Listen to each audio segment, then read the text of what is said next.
இந்த சாஃப்ட்வேர் இருக்கே பெரும்பாலான புரோகிராமர்ஸ் பிறந்ததை விடவே பழமையானதுங்க.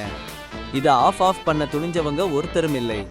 1970 ஃபேஸ்ல 1970S உருவான இந்த சாஃப்ட்வேர்ஸ் தான் இன்னைக்கு தேதிக்கு வங்கிகள், பேங்க்ஸ், ஏர்லைன்ஸ், பவர் கிரிட்ஸ்னு ஏன் அரசாங்க சிஸ்டம்ஸ், கவர்மெண்ட் சிஸ்டம்ஸ் வரைக்கும் எல்லாத்தையும் இயக்கிக்கிட்டு இருக்கு.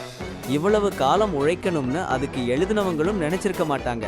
ஆனா அதை மாத்துறதுங்கிறது பெரிய ரிஸ்க் பயங்கர எக்ஸ்பென்சிவ். அதுக்கும் மேல பேராபத்தானது.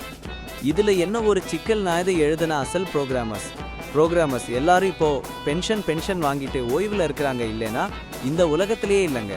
அதோட அந்த கோட் பத்தி பெருசா எந்த டாக்குமெண்டேஷன் இல்லை. இன்றைய இன்ஜினியர்ஸ் யாருக்குமே இது எப்படி வேலை செய்யுதுன்னு முழுசா புரியல. அவங்களுக்கு தெரிஞ்சது என்னன்னா அது வேலை செய்யுது, அவ்வளவுதாங்க. அதனால அதை திரும்பவும் புதுசா எழுதுறதுக்கு பதிலாக கம்பெனிஸ் என்ன பண்றாங்கன்னா, ஒரு பேட்ச் மேல இன்னொரு பேட்ச் மேல பேட்ச் போட்டுக்கிட்டே இருக்கிறாங்க. எதுவுமே பிரேக் ஆகிடக்கூடாதுன்னு ஒரே ஒரு நம்பிக்கையில. இதைத்தான் லெகசி கோட்னு சொல்றாங்க. நம்மளோட நாகரிகத்தையே ஒரே டேப் போட்டு ஒட்டி வச்சிருக்கிற டிஜிட்டல் வெர்ஷன் அப்படின்னா அது இதுதாங்க. எதிர்காலம்ங்கிறது எப்பவும் புது டெக்னாலஜி மட்டும் ஓடுறதில்லை. சில சமயம் பழையதை யாரும் தொட்டு பார்க்காததுனாலையும் அது தப்பி பிழைக்குது.